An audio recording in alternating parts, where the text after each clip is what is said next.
En ce moment, alors que tu lis ceci, quelque chose se passe dans ta maison. Tu ne peux ni le voir ni l'entendre, mais c'est là. Il y a une présence qui se déplace dans tes pièces dans l'obscurité, qui s'arrête devant la porte de la chambre de tes enfants, qui glisse ses doigts le long des murs à la recherche d'une fissure, d'une entrée, d'une négligence. Et le carême, mon frère, le carême est le moment où cette présence agit avec le plus de force. Parce qu'elle sait que si elle t'atteint maintenant, pendant le temps le plus sacré de l'année chrétienne, elle te garde pour le reste. Mais il y a quelque chose que cette présence ne supporte pas, quelque chose qui la stoppe net. Ce n'est pas une longue prière, ce n'est pas un jeûne compliqué, c'est un geste. Un geste que la plupart des croyants aujourd'hui ont oublié. Un geste exigeant, qui fait plier les genoux. Le chapelet récité à genoux pendant le carême dans ta maison n'est pas la même chose que le chapelet récité sur le canapé ou dans le lit avant de dormir. Dans le monde spirituel, ce ne sont pas des prières complètement différentes, mais la posture change tout. Il faut être honnête avec soi-même.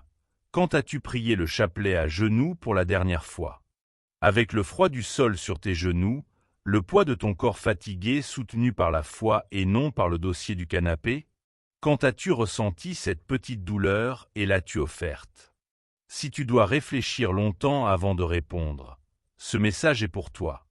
La prière sans sacrifice du corps est parfois seulement des mots qui montent et redescendent. L'âme est entendue, mais le corps doit aussi gémir un peu. Si tu sens que ta maison a besoin de protection, si quelque chose dans ta famille ne va pas et que tu ne sais pas pourquoi, si tes nuits sont lourdes et que cette lourdeur ne disparaît pas, déclare avec ton cœur, « Protège ma maison ». En affirmant cela, tu déclares à voix haute que ta maison appartient à Dieu, et cela a un impact réel dans le monde spirituel. Reste attentif jusqu'au bout, car il y a 3 effets précis qui se produisent dans ton foyer quand tu récites le chapelet à genoux pendant le carême. Et le 3e est celui réservé aux croyants les plus avancés, celui qui change tout. La culture d'aujourd'hui nous a vendu une idée confortable, que Dieu est partout, ce qui est vrai, mais qu'il n'importe pas comment on le prie, que prier allongé est pareil que prier à genoux. Faux. Le cœur compte, mais le corps compte aussi. Nous ne sommes pas seulement une âme flottante, nous sommes corps et âme. Et quand le corps se repose, l'esprit s'en va, et la prière devient vide. La routine sans sacrifice pendant le carême est tiède, et ce que Dieu rejette, c'est le tiède. Il y avait un homme qui prétendait réciter le chapelet tous les jours sans faute. Il venait avec fierté, mais la véritable prière implique le corps, le poids des genoux sur le sol, la fatigue, le froid. Le démon connaît la routine humaine et c'est quand la prière est tiède. Le carême existe pour briser cette commodité. Le jeûne fait mal à l'estomac, l'abstinence au goût, le chapelet à genoux fait mal aux genoux. Ce corps qui souffre exprime à Dieu, « Seigneur, cela me coûte, et je t'offre ce sacrifice. » Lorsque tu pries le chapelet à genoux chez toi pendant le carême, 3 choses se produisent dans l'atmosphère spirituelle de ton foyer. La première surprend. La deuxième te fait regarder chaque pièce différemment. La troisième change la nature même du lieu où tu vis. Le démon ne peut pas supporter de voir un humain plier le genou, car il a chuté par orgueil et non par faiblesse.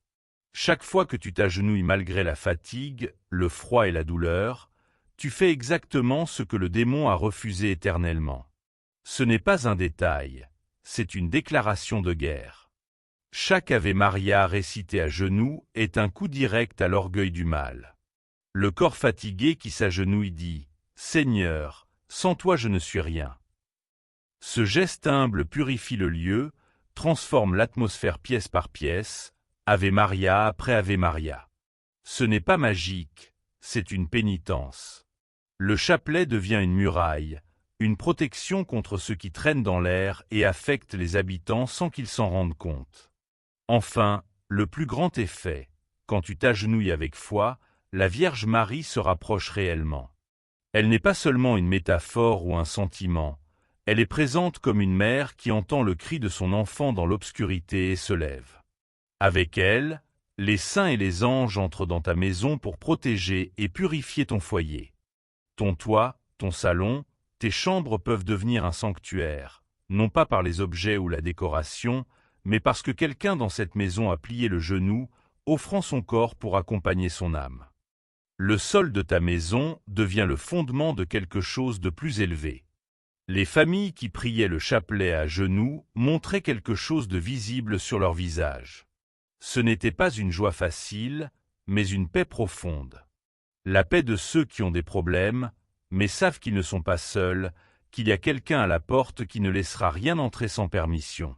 C'est ce que l'on perd quand on prie confortablement. On ne perd pas le chapelet, on le récite, mais on perd la profondeur, la porte ouverte, la présence qui pourrait être dans ton salon pendant que ta famille dort. Et pendant le carême, le prix de cette absence est plus élevé qu'à tout autre moment de l'année. Tu as donc les 3 révélations. Une muraille que l'orgueil ne peut franchir, une purification qui nettoie l'histoire de tes murs et une présence qui transforme ton foyer en terre sacrée. Tout dépend d'un geste que tes genoux connaissent, mais que ton confort a oublié. La vraie question est, comment commencer si cela fait longtemps que tu ne l'as pas fait? Peut-être penses-tu, je voudrais, mais je rentre du travail épuisé, mes genoux me font mal, les enfants crient, la maison est en chaos, et quand tout se calme, il est déjà tard et je veux juste me coucher. Je t'entends. Dieu ne te demande pas d'être comme un saint qui passe des heures à genoux dans un couvent, avec le froid qui s'infiltre et le vent qui frappe. Il te demande quelque chose de petit, quelque chose qui fait un peu mal, parce que ce « un peu » pendant le carême a une valeur immense. Commence petit. Ce soir, fais simplement ceci, agenouille-toi et prie les mystères douloureux.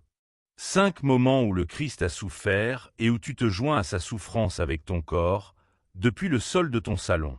Si tes genoux se plaignent avant la fin, offre ce cri à Dieu.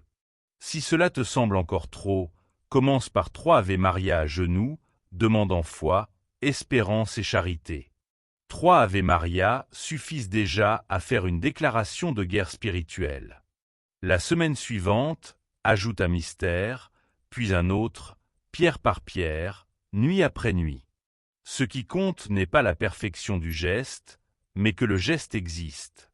Le démon ne craint pas celui qui prévoit de prier un jour, il craint celui qui ce soir, malgré la fatigue et l'absence de spectateurs, s'agenouille et offre sa prière. Il y a autre chose, agenouiller le corps n'est qu'une partie. L'esprit doit être présent aussi. Prier à genoux mais penser aux dettes, au travail du lendemain ou à la dispute d'hier, c'est un chapelet à moitié fait. Le corps humilie, mais l'esprit doit aussi se concentrer pour que la prière devienne une arme réelle. Il faut savoir sur quoi méditer à chaque mystère, comprendre ce que le saint demandait à la Vierge et faire de chaque Ave Maria une respiration de l'âme, pas seulement des mots. Il existe une méthode guidée pour cela.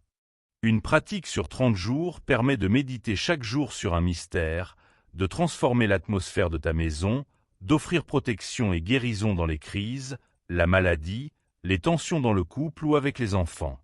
Ce n'est pas une dépense, c'est un petit investissement spirituel et pour la protection de ta famille. Avant de continuer, fais un geste maintenant, même petit. Si tu peux, descends du canapé et pose tes genoux au sol. Sinon, incline la tête. Ce geste que tu peux donner, donne-le. Dieu voit ton cœur et le corps qui s'efforce. Ferme les yeux et dis intérieurement ou à voix basse. Seigneur, voici mes genoux sur le sol, avec tout ce que j'ai porté aujourd'hui, mes erreurs, ma fatigue, ma peur et ce que je ne confie à personne. Je t'offre ce que j'ai. Protège ma maison, couvre ma famille et apprends-moi à prier comme les saints priaient. Même si personne n'a vu ce geste, il est enregistré dans le ciel et dans l'espace de ta maison. Parfois, le paradis est à portée d'un simple acte d'amour. S'humilier, s'agenouiller et dire à Dieu, toi d'abord. Cette année de carême peut être différente de toutes les autres. Tu as peut-être l'impression d'avoir laissé passer une autre occasion, de ne pas avoir agi quand il le fallait. Cette année de carême peut être celle où ta maison change réellement, où l'atmosphère de ton foyer se transforme, où une présence protectrice entre et purifie chaque pièce. Mais ce changement ne se produit pas tout seul. Il se produit seulement lorsque quelqu'un prend la décision consciente de s'agenouiller, de se sacrifier un peu, d'offrir son corps et son cœur dans la prière, et de dire « Seigneur, c'est moi qui choisis aujourd'hui de te donner ce moment, de te donner ma fatigue, ma peur, mon corps et mon esprit. » Chaque geste compte. Chaque genou posé sur le sol, chaque Ave Maria offert avec foi et intention, transforme l'espace, purifie les murs, chasse la lourdeur et installe la paix. Ce n'est pas magique, ce n'est pas instantané, mais c'est puissant. Le corps et l'âme ensemble, avec un cœur sincère, peuvent créer une muraille spirituelle que rien de mauvais ne peut franchir. Cette muraille protège ta famille, tes enfants, ton couple, ton foyer et ce que tu as de plus précieux. Si ce message t'a touché, il est important de le partager avec quelqu'un dont la maison a aussi besoin de protection, de purification et de présence divine. Agir ensemble renforce la foi et multiplie l'effet de la prière. N'oublie pas les outils et les ressources disponibles pour t'accompagner dans cette démarche. Guide, méditation, prière et méthode de progression pas à pas. Même un petit geste chaque jour, répété avec intention, construit une protection solide. Que Dieu bénisse ta maison et que la Vierge te couvre. Que cette année de carême ne soit pas comme les précédentes, mais qu'elle devienne un moment de transformation profonde, une période où ton foyer cesse d'être seulement un lieu physique et devient un sanctuaire spirituel où la paix et la protection règnent. Tu as le pouvoir, ici et maintenant, de faire que cela arrive.